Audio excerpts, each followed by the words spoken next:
ആവശ്യമാണ് നിങ്ങളിൽ നിന്ന് മുൻപായി വരുന്നത്. Now Rahul ji fought hard for this medical college. ഈ മെഡിക്കൽ കോളേജിന് വേണ്ടി രാഹുൽ ജി വളരെ ശക്തമായിട്ട് പോരാടുകയുണ്ടായി. And finally the government said, okay, we will convert the hospital into a medical college. They put up a board.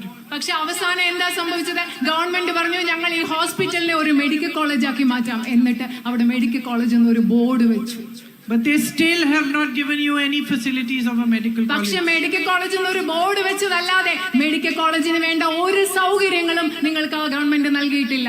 And so that is a fight that has to continue, and I will continue that fight for you. നിങ്ങളുടെ medical കോളേജിനുള്ള പോരാട്ടം എന്ന് പറയുന്നത് തുടരേണ്ട പോരാട്ടമാണ്. ആ പോരാട്ടം നിങ്ങൾക്ക് വേണ്ടി ഞാൻ തുടരുമെന്ന് നിങ്ങളോട് പറയുന്നു.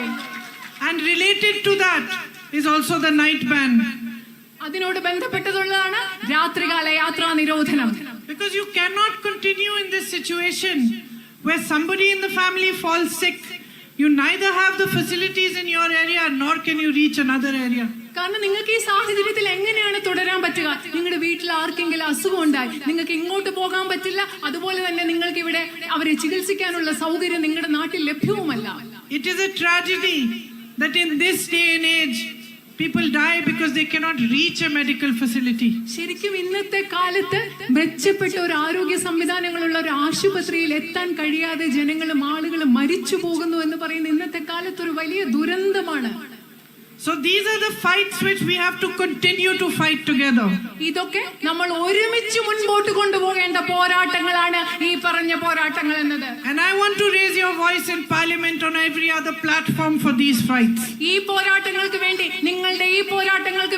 നിങ്ങളുടെ ശബ്ദം ഇന്ത്യൻ പാർലമെന്റിൽ മാത്രമല്ല സാധ്യമായ എല്ലാ വേദികളിലും ഉയർത്താൻ എനിക്ക് ആഗ്രഹമുണ്ട്.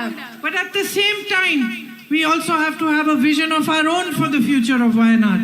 അത് മാത്രമല്ല അതേ സമയം തന്നെ നമുക്ക് എല്ലാവർക്കും വയനാടിന്റെ ഭാവിയെ പറ്റി ഒരു കാഴ്ചപ്പാട്, ഒരു ദർശനം ഉണ്ടാവേണ്ടതുണ്ട്. Food processing can be a big thing.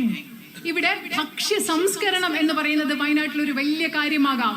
Strengthening the agricultural sector, having good food processing units, marketing your crops properly so that all these beautiful things you are growing can reach every end of the world and you can fully benefit from them. നിങ്ങളുടെ കാർഷിക മേഖലയിൽ കൂടുതൽ ശക്തിപ്പെടുത്തണം. ഇവിടെ കൂടുതൽ വിപണിയിലേക്ക് എത്തിക്കാനുള്ള സാധ്യതകൾ ഉണ്ടാവണം. ഭക്ഷ്യ സംസ്കരണത്തിനുള്ള സംവിധാനങ്ങൾ ഉണ്ടാകണം. അതുമൂലം വയനാട്ടിൽ നിങ്ങൾ ഉൽപ്പാദിപ്പിക്കുന്ന ഉൽപ്പന്നങ്ങൾ ലോകം മുഴുവൻ എത്തിക്കാനുള്ള സംവിധാനങ്ങൾ നമുക്ക് ഉണ്ടാവണം. The dairy sector can be strengthened.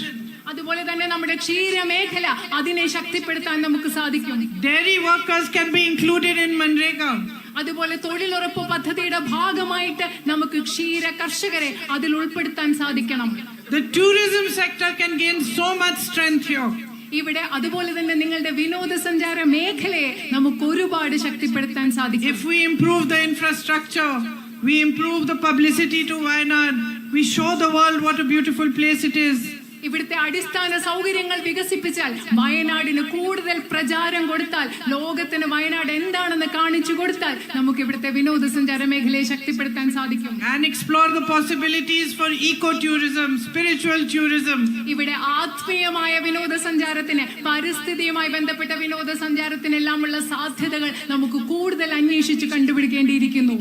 Ayurveda and so many other things that are available here. ഇവിടെ ആയുർവേദയും അതുപോലെ മറ്റനേകം കാര്യങ്ങൾ ഇവിടെ ലഭ്യമാണ്. ഇതൊക്കെ നമുക്ക് അന്വേഷിക്കണം, അത് കൂടുതൽ അതിൽ പ്രവർത്തിക്കണം. The tribal community of Wayanad is its soul, its strength. വയനാടിന്റെ ആത്മാവ് എന്ന് പറയുന്നത്, വയനാടിന്റെ ശക്തി എന്ന് പറയുന്നത് ഇവിടുത്തെ ആദിവാസി സമൂഹമാണ്. But access to healthcare, access to education is worst in the tribal areas. പക്ഷേ നമുക്കറിയാം ആദിവാസി മേഖലകളിലാണ് വിദ്യാഭ്യാസ സ്ഥാപനങ്ങൾക്ക് അതുപോലെ ആരോഗ്യ സംവിധാനങ്ങൾക്ക് എല്ലാം ഉള്ള പ്രവേശനം ഏറ്റവും പരിമിതമായിട്ടുള്ളത്, കുറവായിട്ടുള്ളത് ആദിവാസി മേഖലകളിലാണ്. They are still struggling for the basic issues: drinking water, access to any healthcare facility, access to good schools. ആരോഗ്യ സംവിധാനം, കുടിവെള്ളം, അതുപോലെ നല്ല സ്കൂളുകൾ, ഇങ്ങനെ പോലെയുള്ള അടിസ്ഥാന പ്രശ്നങ്ങൾക്ക് വേണ്ടി ഇന്നും ഇവിടുത്തെ ആദിവാസി ജനത ബുദ്ധിമുട്ടിക്കൊണ്ടിരിക്കുകയാണ്. My brother worked for the upgradation of the PHCs. അവിടുത്തെ പ്രാഥമിക ആരോഗ്യ കേന്ദ്രങ്ങളെ ഉയർത്തുന്നതിന് വേണ്ടി എന്റെ സഹോദരൻ പരിശ്രമിക്കുകയുണ്ടായി. And made mobile vans available in those areas. ആ പ്രദേശങ്ങളിലൊക്കെ അദ്ദേഹം മൊബൈൽ വാനുകൾ ആരംഭിച്ചു. But there's so much more that we still have to do. പക്ഷെ ഇനിയും നമുക്ക് അവിടെ ചെയ്യേണ്ടതായിട്ട് ഒരുപാട് കാര്യങ്ങളുണ്ട്. And I would like to continue his work. അദ്ദേഹം എന്റെ സഹോദരൻ ചെയ്ത പ്രവർത്തികൾ എനിക്ക് തുടരണം. ഞാനത് തുടരാൻ ആഗ്രഹിക്കുകയാണ്. So these are the many problems that you face. ഇതൊക്കെയാണ് നിങ്ങൾ നേരിടുന്ന പല പ്രധാനപ്പെട്ട പ്രശ്നങ്ങളും. And yet if anybody has the potential, the strength and the courage and resilience to face these problems, overcome them and create a new future for themselves, it is you. ഇത്രയും പ്രശ്നങ്ങൾ നേരിടുന്നെങ്കിലും ആർക്കെങ്കിലും ഈ പ്രശ്നങ്ങളെ നേരിടാനുള്ള കരുത്തും ധൈര്യവും മുൻപുള്ള പോലെയുള്ള പുതിയ പഴയ അവസ്ഥയിലേക്ക് തിരിച്ചുവിടാനുള്ള ധൈര്യവും ഇതിനെ അതിജീവിക്കാനുള്ള ധൈര്യവും ഒക്കെ ആർക്കുണ്ടെങ്കിൽ അത് ഇവിടെയുള്ളവർക്കാണ്, വയനാട്ടിലെ നിങ്ങളായ ജനങ്ങൾക്കാണുള്ളത്. When Rahul and I visited the landslide areas a few months back, where there was that massive devastation, അവിടെ വലിയ നാശം നടന്ന, ഇവിടെ കുറച്ചു മാസങ്ങൾക്ക് മുമ്പ് വലിയ മണ്ണിടിച്ചിലും ഉരുൾപൊട്ടലും നടന്ന പ്രദേശങ്ങൾ രാഹുലും ഞാനും സന്ദർശിച്ചപ്പോൾ we saw terrible pain and hardship. വളരെ അധികം അതിദാരുണമായ വേദന, മുറിവുകൾ ഞങ്ങൾ ഇവിടെ കണ്ടു. And both him and I are not new to seeing these kind of things. We have traveled across the country, seen people in terrible pain, seen natural disasters, all sorts of things. ഞാനും എന്റെ സഹോദരനും ഇങ്ങനത്തെ വേദനയൊന്നും ആദ്യമായിട്ടല്ല കാണുന്നത്. ഞങ്ങൾ ഈ രാജ്യം മുഴുവൻ സഞ്ചരിക്കുമ്പോൾ പല സ്ഥലങ്ങളിലും ഇതുപോലെ പ്രകൃതി ദുരന്തങ്ങളും മനുഷ്യർ നേരിടുന്ന ബുദ്ധിമുട്ടുകളും ഒക്കെ ഞങ്ങൾ ഒരുപാട് കണ്ടിട്ടുണ്ട്. But I remember that day when we went back home, we were both very quiet. അന്ന് ഞാൻ ഓർക്കുകയാണ്, അന്ന് ഇവിടെ വന്നിട്ട് ഞങ്ങൾ രണ്ടുപേരും തിരിച്ചു വീട്ടിൽ പോയ ദിവസം ഞങ്ങൾ രണ്ടുപേരും നിശബ്ദമായിട്ട് ശാന്തം. കാരണം ഞങ്ങൾ കണ്ടത് അതിദാരുണമായ കാര്യങ്ങളായിരുന്നു അന്ന് ഞങ്ങൾ കണ്ടത്. I will never forget one little boy who lost his entire family. കുടുംബത്തിലെ എല്ലാ അംഗങ്ങളെയും നഷ്ടപ്പെട്ട ഒരു കൊച്ചു ആൺകുട്ടിയെ, ആ കുട്ടിയെ ഞാൻ ഒരിക്കലും മറക്കില്ല. And he was crying, almost fainting, telling us that he tried to hold on to his mother for hours, but she got swept away. ആ കുഞ്ഞ് കരഞ്ഞുകൊണ്ട് ഏകദേശം ബോധം കെട്ട് വീണ് ആ കുഞ്ഞ് പറയായിരുന്നു, അമ്മയെ നഷ്ടപ്പെടുമ്പോൾ അമ്മ ഇങ്ങനെ മണിക്കൂറുകൾ ചേർത്ത് പിടിച്ച് നിൽക്കായിരുന്നു, പക്ഷെ അമ്മ ഒഴുകിപ്പോയ കാര്യം ആ കുഞ്ഞ് പറയായിരുന്നു. I met a girl the age of my daughter whose entire family had been washed away. എന്റെ മോളുടെ പ്രായമുള്ള ഒരു പെൺകുട്ടിയെ ഞാൻ കണ്ടു. ആ കുടുംബാംഗങ്ങളെല്ലാം നഷ്ടപ്പെട്ടു പോയ ഒരു പെൺകുട്ടിയെ ഞാൻ കണ്ടു. No one was left. ആ കുഞ്ഞിന് ആരും ഉണ്ടായിരുന്നില്ല, കുടുംബത്തിലെ ആരും അവശേഷിച്ചില്ല. I met an old grandmother who was all alone, nobody to look after her. ഒരു പ്രായമായ മുത്തശ്ശിയെ ഞാൻ കണ്ടു, ഒറ്റയ്ക്കായി പോയി, നോക്കാൻ ആരും ഇല്ലാത്തൊരു മുത്തശ്ശിയെ ഞാൻ അവിടെ കണ്ടു. A little 13-year-old boy who lost all his friends. ഒരു 13 വയസ്സുള്ള ആൺകുട്ടി, എല്ലാ കൂട്ടുകാരെയും നഷ്ടപ്പെട്ട ഒരു 13 വയസ്സുള്ള ആൺകുട്ടി. He was crying, saying, I have no friends left. എനിക്ക് ഒരു കൂട്ടുകാരില്ല എന്ന് പറഞ്ഞിട്ട് ആ കുട്ടി കരയായിരുന്നു.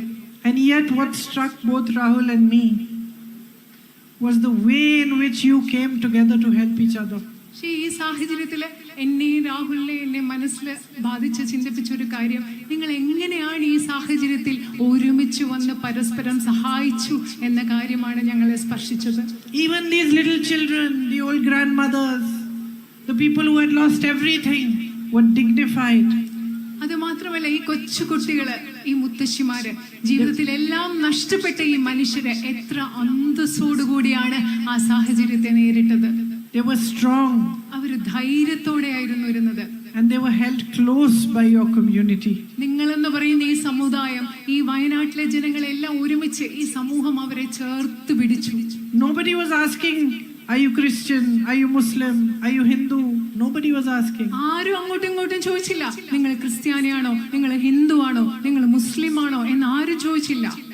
Everybody, every housewife, every doctor, every teacher, every single person in that community was doing whatever they could to help.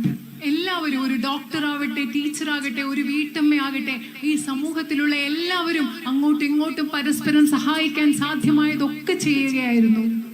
And I thought to myself, what a shining example of what a people, what a community can do if they stand together with each other. ഞാൻ ശരിക്കും എന്നോട് ആലോചിക്കുകയായിരുന്നു, ഒരുമിച്ച് നിൽക്കുകയാണെങ്കിൽ പരസ്പരം സ്നേഹത്തോടുകൂടി പരസ്പരം എല്ലാവർക്കും വേണ്ടി മനുഷ്യർ ഒരുമിച്ച് നിൽക്കുന്ന ഒരു സമൂഹത്തിന്റെ ഇതിലും നല്ല തിളക്കമുള്ള മറ്റൊരു ഉദാഹരണം ഏതാണ് കാണാൻ സാധിക്കുക എന്ന് ഞാൻ സ്വയം ആലോചിക്കുകയായിരുന്നു. So you have that spirit inside you that every Indian is proud of. നിങ്ങളുടെ ഉള്ളിൽ ഇന്ത്യയിലെ ഓരോ വ്യക്തിക്കും നിങ്ങളെ കുറിച്ച് അഭിമാനിക്കാവുന്ന ഒരു ചൈതന്യം വയനാട്ടുകാരായ നിങ്ങളുടെ ഉള്ളിലുണ്ട്.